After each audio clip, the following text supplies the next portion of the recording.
इस वीडियो में आपका बहुत बहुत स्वागत है। अब मैं आपको स्पर्श भाग 2 के पद्य खंडों का रिवीजन करा रही हूँ। रिवीजन के दौरान पद्य खंड का पाठ 2, मैंने यहाँ लिखा है पुनरावृत्ति कराने जा रही हूँ। पद्य पाठ 2 मीरा का जो पद है उसको मैं रिवीजन कराऊंगी। तो यद्यपि आपने ये पढ़ा होगा, फिर भी पाठों की पुनरावृत्ति किए बिना काम अधूरा ही होता है। आप उसे दोबारा पढ़िए, तभी आपको वो सारी चीज़ें समझ में आएंगी। तो इस तरह से देखा जाए तो जो मीरा के पद हैं वो मैं पढ़ूंगी, आपको समझाऊंगी। लेकिन आपको मैं बता दूं बच्चों कि मध्यकालीन भक्तिकालीन आंदोलन की जो सगुण भक्ति शाखा थी, उसमें जो कवित्री कहिए, भक्त कहिए, मीराबाई का जो जन्म है वो राजस्थान के मेवाड़ के चौकड़ी गांव में 1503 ईस्वी में हुआ था।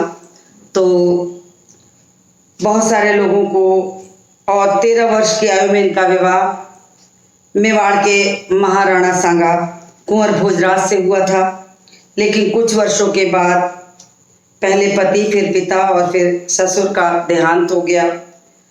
विवाह के साथ ही साथ मीरा, यद्यपि ये कहना चाहिए कि जब 5 वर्ष की अवस्था में थी तभी उन्हें कृष्ण भक्ति की जो भावना है उनके भीतर प्रारंभ हो गई थी।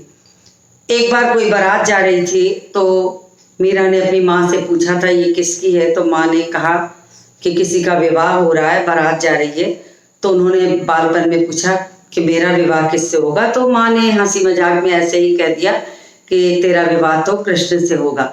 बस उन्होंने बालमन की उस धारणा को हृदय में रख लिया और संभवतः बचपन की पड़ी हुई जो भावना थी उनके मन में सदैव साकार होती रही। तो वो इस चीज को हृदय में रख ली और कृष्ण को अपना आराध्य मान करके ही उन्होंने सारा जीवन व्यतीत किया। विवाह हो जाने के बाद भी वो जब ससुराल चली गई तो भी वो उसी तरह कृष्ण की बचपन की उस मूर्ति को लेके गई थी और फिर उसे पूजा पाठ करती थी। पहले घर वालों ने समझा कि ये पूजा पाठ करती हैं, फिर वो साधु संगति में रहने लगी, धीरे धीरे भजन करने लगी, मंदिरों और मठों में रहने लगी। तो धीरे धीरे ये लगा कि बस मीरा जो है उनको सिवाय कृष्ण के कुछ भी समझ में नहीं आता। तो यहाँ पर जो आपकी पुस्तक है स्पर्श भाग 2, उसमें मीरा के कुछ पद दिए गए हैं जिसे मैं पढ़ के आपको समझाती हूँ। यद्यपि मैंने पढ़ाया है लेकिन पुनः मैं रिवीजन के दौरान इसे पुनः आपको पढ़ाती हूँ। तो मैं प्रारंभ करती हूँ। हरि आप हरो जन की भीर, द्रौपदी की लाज राखी आप बढ़ायु चीर। भगत कारण रूप नरहरि धर्यो आप शरीर। बूढ़ तो गजराज राख्यो काठ कुंजर पीर। दासी मीरा लाल गिरधर हरो म्हारी भीर। अब देखिए यहाँ पर जो मीराबाई हैं वो कहती हैं हरि आप हरो जन की भीर। मीराबाई जो है भगवान को संबोधित करते हुए कहती हैं कि हे ईश्वर, आप तो सबकी पीड़ा दूर करते हो, सबकी पीड़ा दूर करते हो। जन मतलब लोग, लोगों की पीड़ा दूर करने वाले आप हो। तो आप ही सबकी भीड़, भीड़ मतलब दर्द जो है भीड़ की, सबका जो कष्ट है हरो, हर लो, दूर कर दो। तो उन्होंने कहा कि सबकी पीड़ा हर ली है, आप मेरे जैसे दुखी जन की पीड़ा को भी हर लीजिए।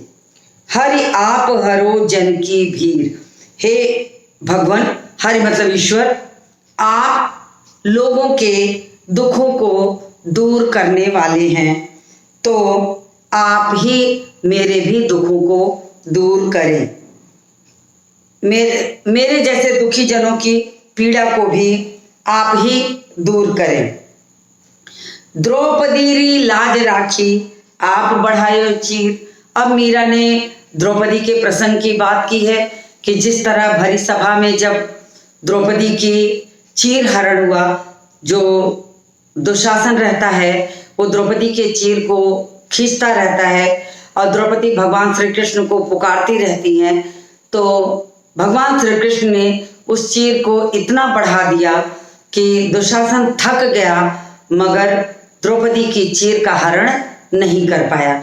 तो मीरा ने यहाँ पर उसी घटना को, उसी बात को उदाहरण के रूप में दिया है कि द्रौपदी की लाज राखी। द्रौपदी की लज्जा रखने वाले कौन है? आप हैं। आपने ही द्रौपदी की लज्जा रखी है। आप बढ़ायो चीर, आपने उनकी चीर को बढ़ा करके द्रौपदी की लाज रख ली है। भगत कारण रूप नरहरि धर्यो आप शरीर, भगत कारण रूप नरहरि धर्यो आप शरीर। और क्या करते हैं? आपने भरी सभा में द्रौपदी की लाज रखी, उनके चीरहरण को बचाया, उसे बढ़ा दिया। और जब मेरी तरह भक्त आपको याद करते हैं तो आप कोई भी रूप धारण कर लेते हैं। तो इन्होंने कहा भक्त कारण, भक्त के कारण भगवान रूप परिवर्तित करते हैं। भक्त के कारण ही भगवान जो होते हैं वो अपना रूप परिवर्तन करते हैं। उसी को वो कहती है मीराबाई कि भगत कारण रूप नरहरि, नरसिंह भगवान का जो स्वरूप था भक्त के कारण ही तो था। प्रहलाद भक्त के कारण ही तो भगवान ने नरहर का रूप धारण किया था, नरहर का रूप धारण किया। तो उन्होंने वही बात उद्धरण ने यहाँ कही है, भगत कारण रूप नरहरि धर्यो आप शरीर। भक्त के कारण, भक्त प्रहलाद के लिए आपने नरहर बन गया। नरहर मतलब जो मुंह था वो सिंह का था, शरीर जो था वो मनुष्य का था। तो यहाँ पे कहा कि आप तो भक्तों के लिए रूप परिवर्तित कर लेते हैं, नरहर की तरह नरसिंह भगवान बन जाते हैं। जहां जरूरत पड़ती है अपनी भक्त की रक्षा के लिए, जब आपको ये लगता है कि भक्त की रक्षा का भार आपके ऊपर है तो आप उसके लिए रूप परिवर्तन कर लेते हैं। धर्यो आप शरीर, आपने शरीर धारण कर लेते हैं अलग अलग रूपों में। जहां आपको ये लगता है कि आपके भक्त को कष्ट है तो आप अपने भक्त की रक्षा के लिए अनेक रूप में शरीर परिवर्तित करके, रूप परिवर्तित करके अपने भक्त की रक्षा करते हैं, रूप धारण कर लेते हैं। ये बता रहे हैं धर्यो आप शरीर, बूढ़ तो गजराज राख्यो काटी कुंजर पीर। अब इन्होंने कहा है कि जब ऐरावत, गजराज का मतलब ऐरावत हाथी, इंद्र का जो हाथी था उसका नाम था ऐरावत हाथी। तो जब एक बार जल में बैठे हुए मगरमच्छ ने ऐरावत हाथी के पांव को मुख से पकड़ लिया था। जब गजराज जो रहता है उसके मुंह, उसको मगरमच्छ ने पकड़ लिया तो गजराज खूब चीखता है, ईश्वर का नाम ले ले करके मदद के लिए चीखता है। तो गजराज की जब दीन वाणी वो सुनते हैं तो उस दीन वाणी में वो पुकारता है भगवान को, तो वो उसे भी छुड़ाने के लिए पहुंच जाते हैं। बूढ़ तो गजराज राख्यो काटी कुंजर पीर। कुंजर का भी मतलब हाथी होता है। मैंने देखिए यहाँ लिखा है कुंजर का मतलब हाथी होता है, तो यहाँ मैंने लिख दिया इसीलिए कि बूढ़ तो गजराज राख्यो काटी कुंजर पीर। डूबते हुए गजराज को ऐरावत हाथी जो था उसकी भी रक्षा आपने उस मगरमच्छ के मुख से बचाकर कर ली। तो और काटी कुंजर पीर, कुंजर हाथी की उस पीड़ा का हरण आपने कर लिया। तो हे ईश्वर, भक्त जब आपको पुकारता है तो आप भक्तों की रक्षा करने के लिए विभिन्न रूप धारण कर लेते हैं। जहां कहीं आपको आवश्यकता पड़ती है आप उसी अनुसार उसका रूप परिवर्तित करके पहुंच जाते हैं। जब भक्त को, प्रहलाद को आवश्यकता थी तो आप नरसिंह रूप में चले गए। जब द्रौपदी ने आपको पुकारा तो आपने उनकी चीर बढ़ा दी। जब ऐरावत हाथी ने आपको पुकारा तो आपने मगरमच्छ के जो मुख में है सुदर्शन चक्र चला के उसे मार दिया और उनके पकड़ जो ढीली हो जाती है और ऐरावत हाथी बच जाता है। बूढ़ तो शब्द जो है, बूढ़ना शब्द जो है बच्चों वो डूबना का तद्भव रूप कहना चाहिए। पूर्वी भाषा में जो कहीं कहीं शब्दों का परिवर्तन हो जाता है, जो भाषा होती है वहां पर, जैसे डूबना को बूढ़ना, पहुंचना को चहुपना, तो ये जो भाषा विज्ञान की त्रुटि भी कह सकते हैं, लेकिन ये तद्भव रूप है। डूबने को बूढ़ना शब्द प्रयोग किया गया। बूढ़ तो गजराज राख्यो काट कुंजर पीर, डूबते हुए गजराज की आपने रक्षा की है। कैसे कि सुदर्शन चक्र चलाकर हाथी के मुख में आप मारते हैं और उसके मुख से उस ऐरावत हाथी का पांव जो रहता है छूट जाता है। काट कुंजर पीर, दासी मीरा लाल गिरधर हरो मारी भीर। तो मीराबाई स्वयं को दासी कहती थी शुरू से कि मैं भगवान श्री कृष्ण की दासी हूं। तो कहती हैं दासी मीराबाई कहती हैं कि मैं आपकी दासी हूं। लाल गिरधर भगवान श्री कृष्ण को संबोधित करती हैं कि हे भगवान श्री कृष्ण, हरो मारी भीर। चूंकि राजस्थान मेवाड़ के तरफ की रहने वाली थी, तो इनकी भाषा में मेवाड़ और राजस्थानी शब्दों की का जो पुट है वो दिखाई पड़ता है। म्हारी शब्द लिखा है, तो हरो म्हारी भीर। तो आप क्या करिए, हे मीराबाई कहती हैं कि मैं आपकी दासी हूं, हे भगवान श्री कृष्ण आप मेरी रक्षा करें। ये बात विनती करती हैं मीराबाई भगवान श्री कृष्ण से। तो यहाँ पर ये पद में मीराबाई ने प्रार्थना की है भगवान श्री कृष्ण से कि आप तो लोगों की भीड़ दूर करने वाले हैं, आप तो सदैव आप हरो जन की भीड़।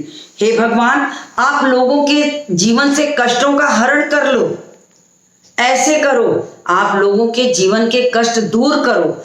आप हरो जन की भीड़, जन मतलब लोगों के जीवन का कष्ट जो है आप उसका हरण कर लो, दूर कर दो। तो यहाँ पर मीराबाई ने ये प्रार्थना भगवान श्री कृष्ण से की है। ये जो मुख्य रूप से इस पद की जो खास विशेषता है, मैं आपको बता दूं कि इसमें राजस्थानी के साथ साथ ब्रज भाषा का भी थोड़ा मिला जुला सुंदर रूप दिखाई पड़ता है, और पौराणिक चरित्रों का भी वर्णन किया कथा में। जैसे उन्होंने द्रौपदी का, भगवान भक्त प्रहलाद का नरसिंह रूप के लिए, और ऐरावत हाथी का, तो ऐसे तमाम पौराणिक चरित्रों का भी वर्णन इस पद में मीराबाई ने किया है। और इस पद की जो विशेषता है, इसमें गीतात्मकता का गुण है बच्चों, यानी इस पद को प्रेम पूर्वक गाया जा सकता है। लयात्मकता है, गीतात्मकता है, ये सारी चीजें यहाँ दिखाई पड़ रही हैं। तो मुझे उम्मीद है कि आपको समझ में आया होगा। तो मैं उम्मीद के साथ आगे बढ़ती हूँ कि आपको पूरी बातें समझ में आ गई होंगी। इन्होंने इस पद में भगवान की प्रार्थना की है भक्त बन करके कि आप भक्तों के दुख को दूर करने वाले हैं, तो आप लोगों के दुख के साथ साथ मेरे भी दुख को दूर करें। अब इतने के बाद मैं आ जाती हूँ दूसरे पद पर। दूसरे पद को आपको पढ़ाऊंगी, फिर उसका भी आपको काव्य सौंदर्य बताती हूँ। तो दूसरा पद आप पढ़ना शुरू करिए। अब यहाँ पर मीराबाई ने क्या कहा वो सुनिए। श्याम माने चाकर राखो जी, गिरधारी लाला माने चाकर राखो जी, चाकर रहस्यो बाग लगास्यो नित उठ दर्शन पास्यो। अब मीराबाई कहती हैं श्याम माने चाकर राखो जी। मीराबाई कहती हैं भगवान, भक्त अगर आपके पास रहना चाहता है तो आप उसे अपने पास रख लो। इसलिए वो स्वयं को कहती हैं कि माने चाकर राखो जी, आप मुझे नौकर बना लो, नौकर बना के अपने घर में रख लो। तो वो प्रार्थना करती हैं भगवान श्री कृष्ण की कि भगवान आप श्याम, कहती हैं श्याम माने मुझे, चाकर मतलब नौकर, चाकर राखो जी, मुझे आप नौकर बनाकर रख लो। गिरधारी लाला माने चाकर राखो जी।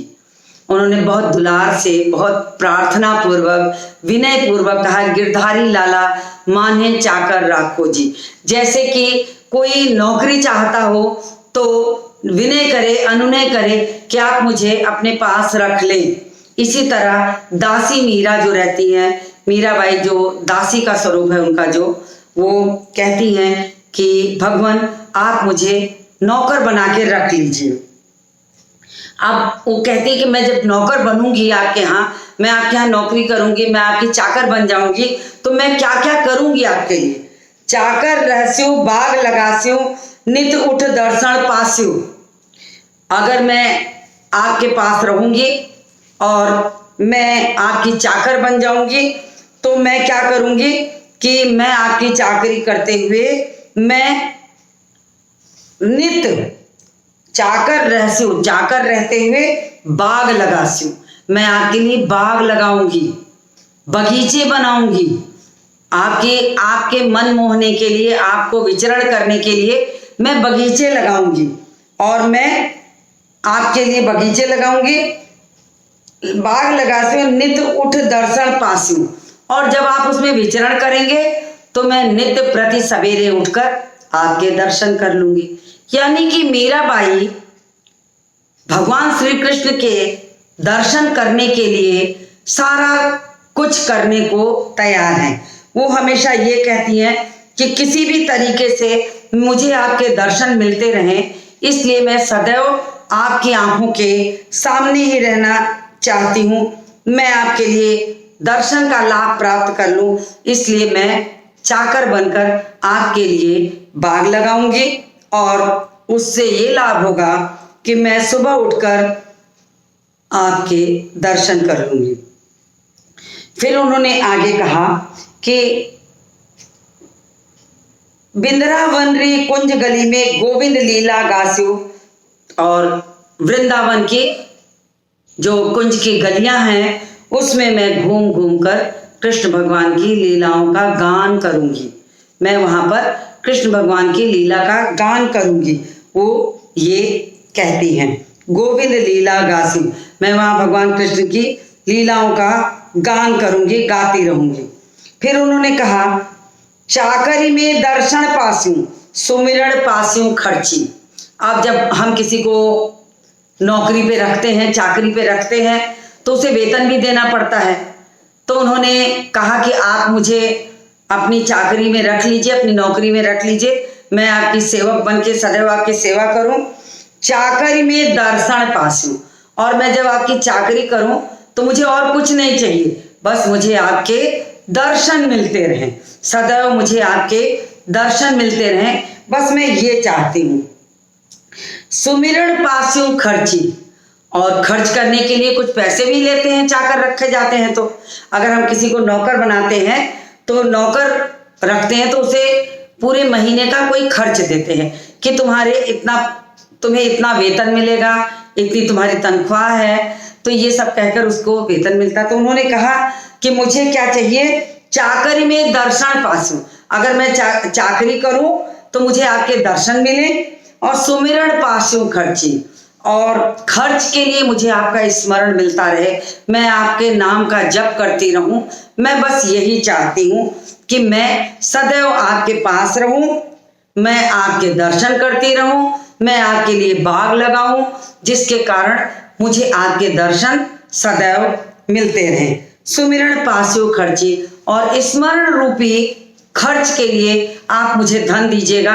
वो धन कैसा होगा, आपके आपके राम नाम रूपी स्मरण, यानी मुझे आप राम नाम रूपी स्मरण का अवसर दीजिए। खर्च के रूप में आप मुझे वेतन के रूप में वही दीजिएगा। ये यहाँ पर मीराबाई ने चाकरी करने के लिए इसलिए कहा क्योंकि चाकरी करेंगी तो सदैव भगवान श्री कृष्ण के करीब रहेंगी। तो यही वो कहना चाहती हैं कि मैं चाकरी करके सदैव आपके पास रहना चाहती हूँ, और मैं जब भी चाहूँ कि मैं आपके ही समीप रहूं, मुझे आपसे दूरी न हो, और आपके नामों का स्मरण करने का मुझे अवसर सदैव मिलता रहे। अब आगे देखिए उन्होंने क्या कहा है, भाव भगति जागिरी पासु, भाव भगति जागिरी पासु, और क्या पाऊं, भाव भगति, भाव भक्ति, और मैं जागिरी का मतलब होता है, जागिरी का मतलब जागीर, जागीर का मतलब धन दौलत संपत्ति, कुछ भी कह सकते हैं। तो उन्होंने कहा कि मेरा क्या मन है कि अगर मुझे किसी भी प्रकार की आप जागीर मुझे देना ही चाहते हैं तो मुझे कौन सी जागीर दीजिए, भाव भक्ति रूपी जागीर प्रदान करिए। मैं और मुझे और कुछ नहीं चाहिए, आपकी भक्ति मुझे अगर मिलती रहेगी तो समझिए मैंने जीवन में बहुत बड़ी जागीर प्राप्त कर ली है। तीनों बाता सरसी, इन्होंने कहा कि अगर आपने मुझे अपने यहाँ नौकर रख करके मुझे इस प्रकार से आपने अपनी भाव भक्ति दे दी, आपका नाम स्मरण करने का अवसर प्राप्त हो गया और आपका दर्शन यानी दर्शन, स्मरण और भाव भक्ति, अगर ये तीनों चीजें मुझे मिल गई तो मैं समझ लीजिए तीनों बाता सरसी, मैं तीनों प्रकार से संपूर्ण हो जाऊंगी, मुझे किसी और प्रकार का कष्ट नहीं होगा, मैं हर प्रकार से पूर्ण हो जाऊंगी। तीनों बाता सरसी, मैं तीनों प्रकार से अपने आप को पूर्ण मानूंगी। अब देखिए उन्होंने आगे क्या कहा, मोर मुकुट पीतांबर सोहे गल बैजंती माला। अब भगवान श्री कृष्ण के सौंदर्य का वर्णन वो करती हुए कहती हैं कि मोर मुकुट पीतांबर सोहे, आपके सर पर मोरपंखी मुकुट है और आपके जो वस्त्र हैं वो पीतांबर है, आप पीला वस्त्र धारण किए रहते हैं, पीतांबरी पहने रहते हैं और गले में बैजंती की माला होती है। तो ये भगवान श्री कृष्ण का सौंदर्य वर्णन है जो मीराबाई करती हैं। आगे कहती हैं, वृंदावन में धेनु चरावे मोहन मुरली वाला। और वृंदावन की गलियों में जो भगवान श्री कृष्ण हैं, धेनु मतलब गाय, गायों को चराने वाले भगवान श्री कृष्ण, मोहन मुरली वाला, मन को मोह लेने वाले मुरली वाले भगवान कृष्ण जो हैं वो वृंदावन की गलियों में घूम घूम कर गायों को चराते रहते थे। तो ये भगवान से प्रार्थना कर रही है मीरा कि मुझे अपने पास रहने का अवसर दीजिए, माने चाकर रखो जी, मुझे आप नौकरी पर रख ले। तो यही वर्णन मीराबाई कर रही हैं कि मैं आपकी चाकरी करते हुए सदैव आपके साथ रहूं, अपने इन नेत्रों से आपको देखती रहूं और आप गायों को वृंदावन में चराते रहें, मुझे आपको देख करके ही सुख की प्राप्ति हो जाएगी। तो इन्होंने यही कहा है। मैं आगे बढ़ती हूँ। ऊंचा ऊंचा महल बनाऊं, बिच बिच राखूं बारी, सावरिया सा दर्शन पासूं, पहर कुसुम्बी सारी। अब उन्होंने कहा कि मेरी क्या इच्छा है कि मैं आपके लिए, जब मैं भगवान श्री कृष्ण की प्रार्थना करूं तो मैं ऊंचे ऊंचे महल में ठीक आपके सामने, आंखों के सामने रहूं, तो आप मेरे लिए ऊंचे ऊंचे महल हो मेरे पास और उसके बीच बीच में फूलों का बगीचा मैं लगाऊंगी आपके लिए और आपकी दासी होकर, मगन होकर के मैं उसमें विचरण करूंगी। और कैसे? कुसुम्बी साड़ी पहनकर। उन्होंने कहा कि ऊंचा ऊंचा महल बनाऊं, ऊंचे ऊंचे महल बनाऊं, बीच बीच राखूं बारी, और बीच बीच में उसमें स्थान छोड़ दूं, एक बीच में रास्ता छोड़ दूं और उसमें फूलों का सुंदर बगीचा लगाऊं और उसी में विचरण करते हुए मैं भगवान श्री कृष्ण के दर्शन को प्राप्त कर सकूं। सांवरिया रा दर्शन पासूं, सांवरिया भगवान श्री कृष्ण को उन्होंने कहा है कि सांवरिया अपने भगवान श्री कृष्ण का दर्शन मुझे प्राप्त हो। भगवान श्री कृष्ण जब उस महल की उस बारी में, फुलवारी में विचरण करें तो मुझे उनके दर्शन प्राप्त हो जाएं और मैं कुसुम्बी यानी नारंगी रंग की साड़ी पहन करके, गेरुआ वस्त्र धारण करके, साधु बनकर, भक्त बनके उनकी और मैं उनकी सेवा करूं, तो मैं भगवान श्री कृष्ण की सदैव आराधना इसी प्रकार करती रहूं। आधी रात प्रभु दर्शन दीजो जमुना जी के तीरा, मीरा रा प्रभु गिरधर नागर, हिवड़ो घड़ो अधीरा। अब इन्होंने कहा, भगवान से मीराबाई कहती हैं कि मेरी इच्छा है कि ऊंचे ऊंचे महल के बीच बीच में जगह हो, उसमें फुलवारी हो, आप उसमें विचरण करें और मैं नारंगी रंग का गेरुआ वस्त्र धारण करके, मैं साधु बन करके मैं उसमें विचरण करूं, मैं आपको देखूं, साथ में सावरिया रा दर्शन पासूं, अपने सावरिया का मुझे उसमें दर्शन मिल जाए। तो उन्होंने यही प्रार्थना की है। आगे कहती हैं कि आधी रात प्रभु दर्शन दीजो जमुना जी के तीरा। तीरा का मतलब किनारा, देखिए मैंने यहाँ लिखा है तीरा मतलब किनारा, पास्यू मतलब पाना। तो उन्होंने कहा है आधी रात प्रभु दर्शन दीजो जमुना जी के तीरा। अब मीराबाई कहती हैं कि भगवान आधी रात भी हो जाए और आधी रात में भी मैं आपको पुकारूं तो आप आधी रात में भी मुझे जमुना जी के किनारे, तीरा मतलब किनारा, किनारे पर दर्शन दे। यही मेरी इच्छा है, मेरी अभिलाषा यही है कि मैं सदैव चाकर बनके आपके साथ रहूं। मुझे एक पल भी आपसे दूर रहने की इच्छा नहीं है, इसलिए मुझे आप अपनी चाकरी में रख लें। तो आधी रात को भी मैं आपको पुकारूं तो आप जमुना जी के किनारे मुझे दर्शन दे। मीरा रा प्रभु गिरधर नागड़ हिवड़ो घड़ो अधीरा। फिर मीराबाई कहती हैं कि प्रभु गिरधर नागर, नागर शब्द का मतलब होता है चतुर, कि चतुर भगवान श्री कृष्ण की आराधना करते हुए मीराबाई कहती हैं कि आप मेरे अधीर, हिवड़ो घड़ो अधीरा, मेरा मन जो है वो अत्यंत विकल है।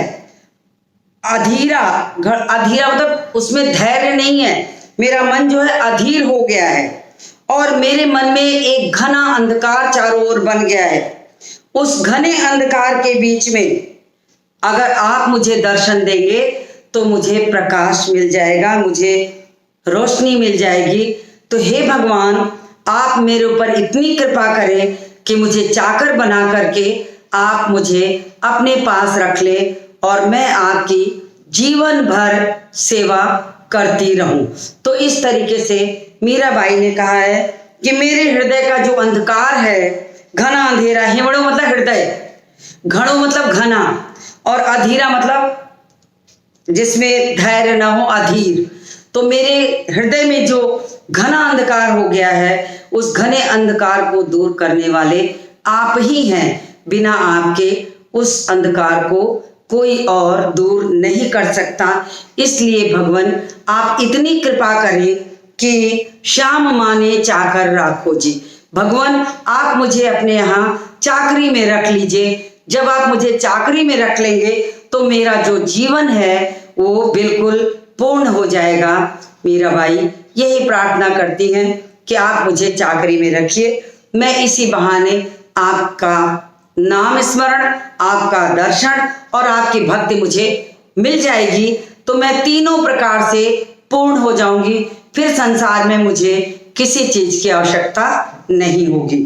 तो इन्होंने यहाँ पर भगवान श्री कृष्ण से यही प्रार्थना की है और यहाँ पर ये भक्ति पद है, भक्ति भावना है, शांत रस होगा अगर भक्ति भावना है और एक निष्ठ प्रेम इन्होंने भगवान श्री कृष्ण के साथ दिखाया है कि वो एक मन से भगवान श्री कृष्ण को ही अपना आराध्य मानती है। तो यहाँ पर एक निष्ठ प्रेम का वर्णन किया गया है, भक्ति के सहज भाव को दिखाया गया है जिसमें उनकी श्रद्धा, उनका विश्वास दिखाई देता है। और उन्होंने भाव भगति जैसे शब्द में भावर्ण की आवृत्ति है तो अनुप्रास अलंकार है और बीच बीच ऊंचा ऊंचा महल बनाओ में दो शब्द बार बार आया है तो यहाँ पर पुनरुक्त प्रकाश अलंकार भी होगा। और यहाँ पर उन्होंने कृष्ण भगवान के अनेक नामों का भी वर्णन किया है, गोविंद, मोहन, मुरली वाला, गिरधारी, श्याम। तो कृष्ण के पर्यायवाची तमाम शब्दों का वर्णन इन्होंने यहाँ पर किया है। तो इस प्रकार जब काव्य और भाषा वही राजस्थानी मिश्रित ब्रज है जिसमें उन्होंने इस गीत को गाया है। तो गीतात्मकता भी इस पद का बहुत बड़ा गुण है। तो मैं उम्मीद करती हूँ बच्चों कि आपको ये पद अच्छी तरह समझ में आया होगा। तो मैंने यहाँ पर आपको पुनरावृत्ति के रूप में मीरा के जो पद है ये अभी दोबारा से पढ़ाया, रिवीजन कराया और उम्मीद करती हूँ कि आपको समझ में आया होगा। अगर किसी कारण से आपको नहीं समझ में आया है तो आप ऑनलाइन कक्षाओं में आप मुझसे पूछिएगा और फिर मैं आपके उस संशय को, आपका डाउट क्लियरिंग सेशन जो होता है उसमें उसे समझा दूंगी। और इसके अलावा आप कमेंट बॉक्स में भी दे सकते हैं कोई कमेंट, अगर कोई आवश्यकता लगती है बताने की वो भी हो सकता है। तो बच्चों मैं उम्मीद करती हूँ कि आपको समझ में आ गया होगा। फिर एक नए वीडियो के साथ मिलते हैं अगले वीडियो में।